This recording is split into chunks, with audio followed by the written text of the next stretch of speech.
उत्तराखंड में 5 सीटें कहा जा रहा है कि पांचों के पांचों सीटें जो अब तक हमारे पास नंबर हैं वहां की पांचों के पांचों सीटें आपके एग्जिट पोल आ भी जा रही है। ये बड़ी खबर है कि ये जी न्यूज एग्जिट पोल का है कि 5 की 5 सीटें बीजेपी के खाते में जा रही हैं। जरा यहां भी कांग्रेस से सीधे फाइट थी।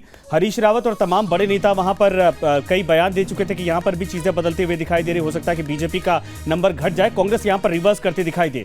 लेकिन यहां पर भी क्लीन स्वीप, यानी गुजरात के बाद उत्तराखंड भी।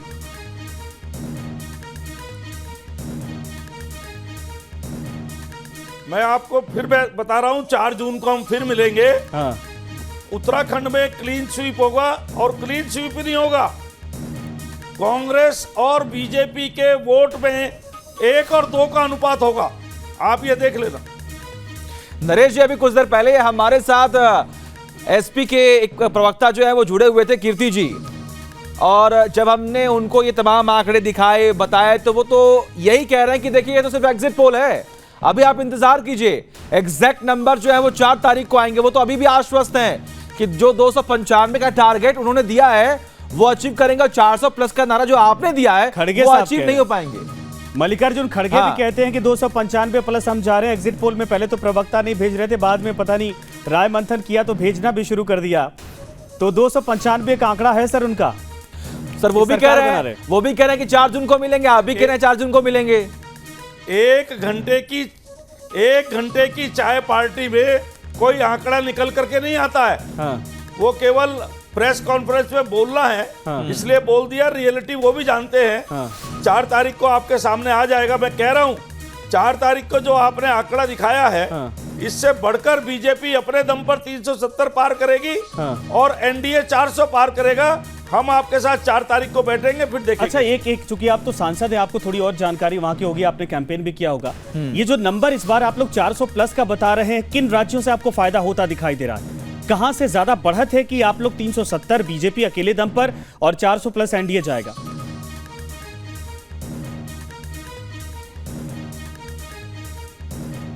जहां साउथ में पहले हमारा खाता नहीं खुलता था, हाँ, वहां साउथ का कोई राज्य ऐसा नहीं है जहां पर हमारी सीटें नहीं आएंगी, जहां पर हमारा खाता नहीं खुलेगा। हमारा तमिलनाडु में खाता खुल रहा है, केरल में खुल रहा है, तेलंगाना में हम बहुत अच्छा कर रहे हैं, नंबर 1 की पार्टी बन रहे हैं, आंध्र में हम बहुत अच्छा कर रहे हैं। तो कोई राज्य ऐसा नहीं है साउथ का जहां पर भारतीय जनता पार्टी अपना वो खाता नहीं खोल रही है। अच्छा नरेश जी, देखिए तमाम चर्चाएं तो हो रही है, आंकड़ों की बात हो रही है, और आप तो कह ही रहे हैं कि 4 जून को मुलाकात होगी। देखिए 400 प्लस का टारगेट जो है वो अचीव कर लेंगे। तो जश्न की तैयारियां क्या पूरी हो चुकी हैं? मिठाइयों का ऑर्डर आपने दे दिया है, टेंट का ऑर्डर आपने दे दिया है क्या?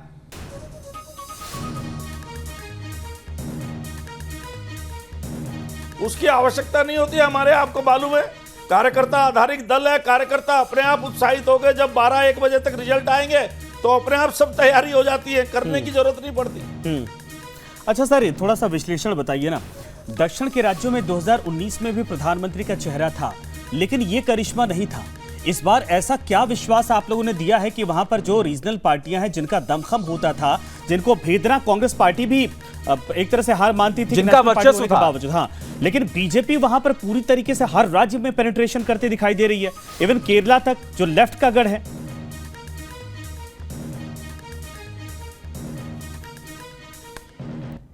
आप ये देखिए, नरेंद्र मोदी जी के जैसा कोई नेता विपक्ष के पास है क्या इतनी मेहनत करने वाला? तो सर वही मेरा सवाल है कि 19 में भी प्रधानमंत्री का चेहरा नरेंद्र मोदी थे, लेकिन दक्षिण के किले को भेदना बड़ा चुनौतीपूर्ण लग रहा था। इस बार आप लोगों ने वो किया है।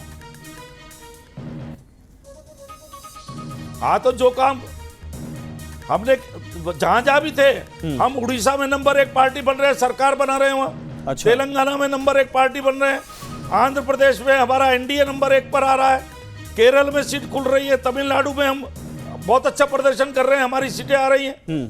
तो हमने मेहनत की है। भारतीय जनता पार्टी के बूथ अध्यक्ष से लेकर राष्ट्रीय अध्यक्ष तक और ग्राम प्रधान से लेकर प्रधानमंत्री तक हर व्यक्ति ग्राउंड पर काम करता है, मेहनत के साथ काम करता है, और उसका रिजल्ट निकल करके आता है। बीजेपी का कोई इंटरनल सर्वे ऐसा है सर जिसमें हिंदी भाषी राज्यों में जो विपक्ष कहता था कि इस बार बीजेपी कमजोर हो रही है, वहां पर आप लोगों को लगता है कि कुछ सीटें कम हो सकती हैं, या फिर एज इट इज होगा और दक्षिण का यह मार्जिन आपको 400 प्लस लेकर जाएगा? हमारा निश्चित रूप से हम एक आध सीट कहीं पर इधर उधर हो सकती है। नॉर्थ के राज्यों में हम कहीं पर भी खराब प्रदर्शन नहीं कर रहे हैं, अच्छा प्रदर्शन कर रहे हैं और साउथ में सीटें बढ़ा रहे हैं। उसके कारण हमारा जो 370 का लक्ष्य और 400 का लक्ष्य दोनों हम पूरे करेंगे।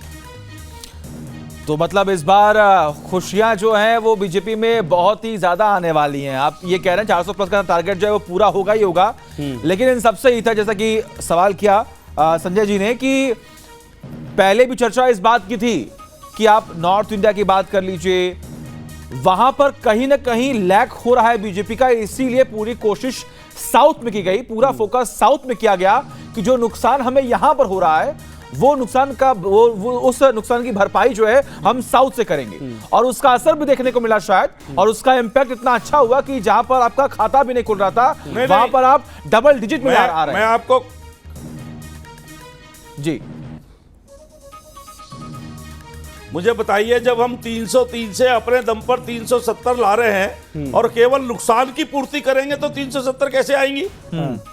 हम नुकसान की पूर्ति के लिए नहीं है, हम पैन इंडिया पार्टी है, उधर आगे बढ़ने के लिए मेहनत कर रहे थे, वो अपने करके दिखाया है। यहाँ अपने को मेंटेन किया है नॉर्थ में, और साउथ में हमने अपनी ताकत को बढ़ाया है।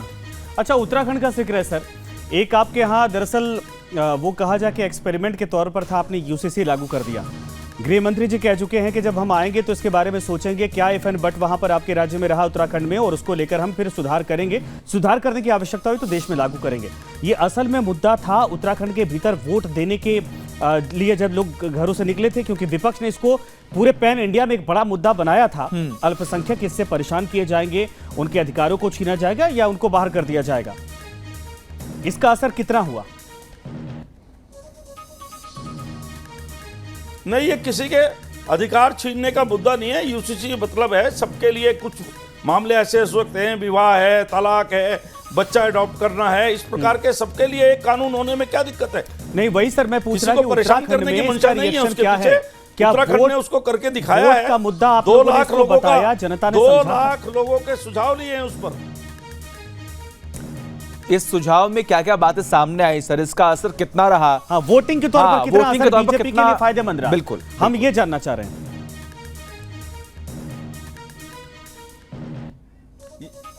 ये काम तो आपका है एनालिसिस करना, जो सर्वे करते हैं।